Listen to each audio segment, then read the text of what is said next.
Urgent order আসলে video clip আর পারফেক্টভাবে নেওয়া হয় না, সেরকমই ঠিক হয়েছিল 25 তারিখে। সেই দিন আমার এই 2 টিয়ার কেকটার অর্ডারটা আমার এসেছিলো হচ্ছে একদিন আগে। তো আর বাকি আমি সেদিন আরও 2টো কেক বানিয়েছিলাম, সেইগুলোও খুব আর্জেন্ট অর্ডার এসেছিলো।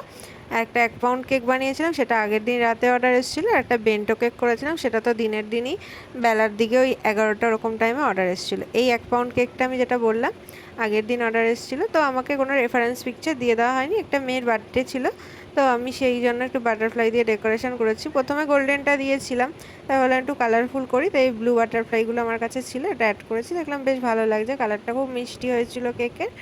এই ছিল ফাইনাল লুক। তোমরা দেখে জানিও এই কেকটা কেমন হয়েছে। এটা ভ্যানিলা ফ্লেভারেরই করেছিলাম আমি। আর তোমরাও যদি চাও এরকম সুন্দর সুন্দর কেক আমার কাছ থেকে অর্ডার করতে, তাহলে স্ক্রিনে দেওয়া নাম্বারে আমার সাথে অবশ্যই কন্ট্যাক্ট করে নিও। আর এই বেন্টো কেকটা ভীষণ আর্জেন্ট অর্ডার এসেছিলো। তো এটা খুব সিম্পলের ওপর ডিজাইন ছিল, কাস্টমার আমায় রেফারেন্স পিকচার দিয়ে দিয়েছিলো, আমি সেরকমভাবেই করেছি। এর ফ্লেভারটা ছিল ম্যাঙ্গো ফ্লেভারের। আর প্রথমেই তোমরা যে 2 পাউন্ড কেকটা দেখলে, ওটা একটা প্রিন্সেস ডিজাইন ছিল। ওটারও আমার সেরকম কিছু রেফারেন্স পিকচার ছিল না, আমাকে আমার মতো করেই করে দিতে বলা হয়েছিল। শুধু বলা হয়েছিল থিমটা যেন একটু প্রিন্সেসের ওপর হয়। ওই দিন আমার 3টে কেকই একই রকম শেডের কালার হয়ে গেছিলো, তো ভালোই লাগছিল বেশ একই রকম 3টে কেকের কালার। আর এই বেন্টো কেকগুলো আমার তো সিম্পলের ওপরই ভালো লাগে, কারণ একদম পুচকে কেকের ওপর হিবিজিবি ডিজাইন করলে ঠিক ভালো লাগে না। তো এটা ছিল বেন্টো কেকের লুক, এটাও তোমরা দেখে জানিও কীরকম হয়েছে। ক্লায়েন্ট আমায় শুধু কালারটা সাজেস্ট করেছিল, যে বাচ্চা মেয়েটির বার্থডে ছিল সে পিঙ্ক কালার পছন্দ করে।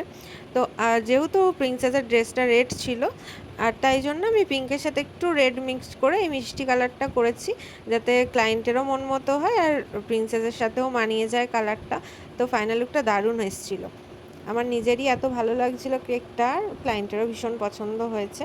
এত পরিশ্রম করে কেকগুলো রেডি করার পর যখন ভালো ফিডব্যাক আসে, তখন মনটা ভালো হয়ে যায়, ক্লান্তিটাও দূর হয়ে যায়। কারণ ফিডব্যাকটার আশা করেই আমরা থাকি যে কীরকম ফিডব্যাক আসবে না আসবে।